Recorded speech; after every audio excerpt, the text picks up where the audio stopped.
O chamado The Ring é um dos filmes que mais me aterrorizou na minha adolescência.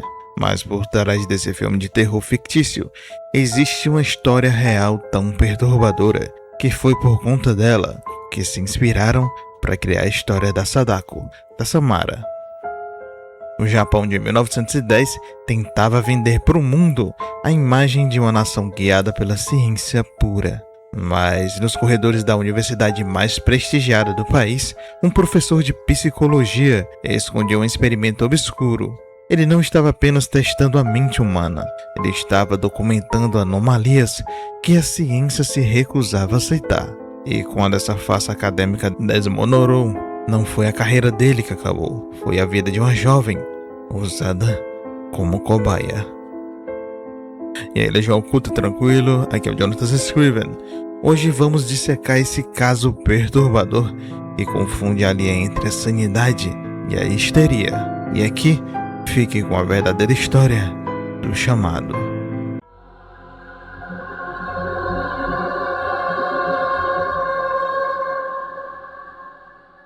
Tudo começa com uma mulher chamada Shizuko Mifune, nascida em 17 de julho de 1886. A princípio, a vida de Shizuko ela sofria de surdez progressiva, e ao chegar à vida adulta, o ouvido esquerdo já estava praticamente inoperante. Esse isolamento sensorial a tornava vulnerável. Ela se casou com um tenente do exército, e foi aí que a primeira anomalia comportamental foi registrada. 50 ienes sumiram da carteira do marido. A quantia foi misteriosamente encontrada na gaveta do altar da sogra de Shizuko. A sogra, com a frieza absurda, acusou Shizuko de roubar o dinheiro para incriminá-la. A pressão psicológica foi tão extrema que Shizuko tentou desistir da vida, mas acabou falhando. Ela se divorciou e voltou para a casa dos pais, completamente destruída emocionalmente. Agora pensa comigo, a mulher já praticamente sem audição, humilhada e jogada de volta a estaca zero. Se você tivesse um parente, alguém da sua família passando por uma situação dessa, você tentaria ajudar, não? Mas é aqui que acontece algo totalmente ao contrário, ajuda. O cunhado dela, Takeo Kiyohara, era professor de educação física, mas tinha uma obsessão oculta por hipnose. Vendo Shizuko naquele estado totalmente fragilizada, ele começou a usá-la como cobaia em experimentos dentro de casa.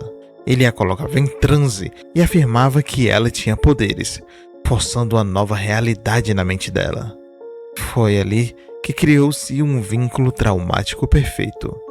E ele era o salvador que a transformou em uma super-mulher, uma super-heroína que podia ver através das coisas.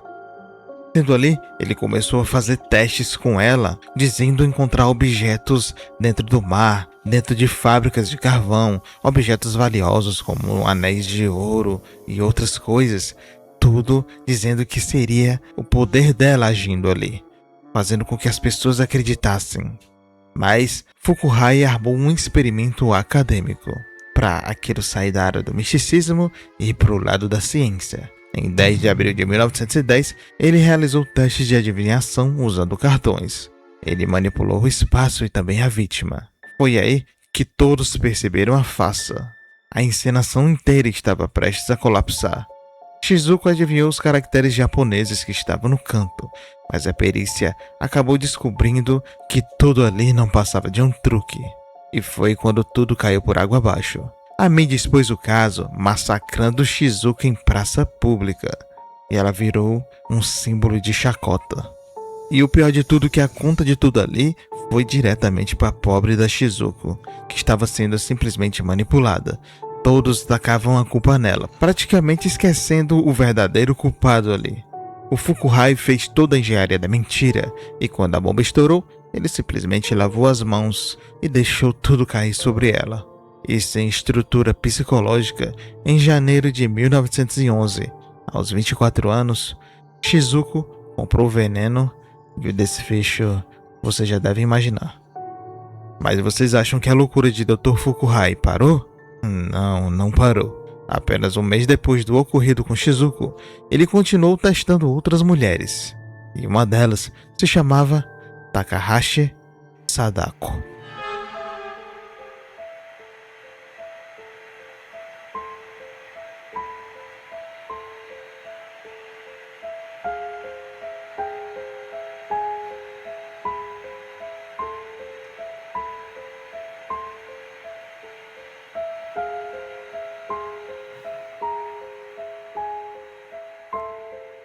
Ele alegava que Sadako tinha um poder de Nensha, a capacidade de focar as energias mentais e queimar imagens em fotografias.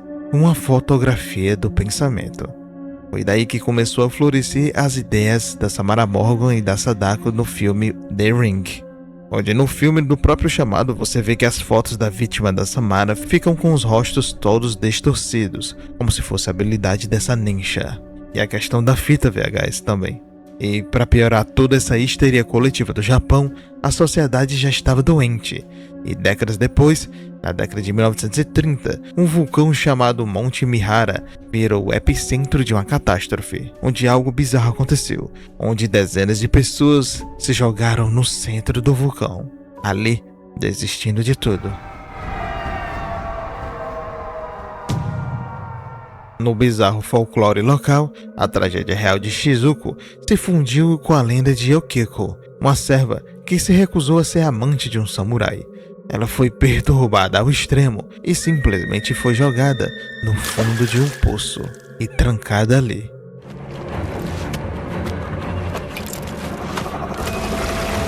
Do poço real do castelo de Imeji à cratera do vulcão, a ficção já tinha um palco perfeito. Pegou o terror real causado a essas pessoas e transformou em filme.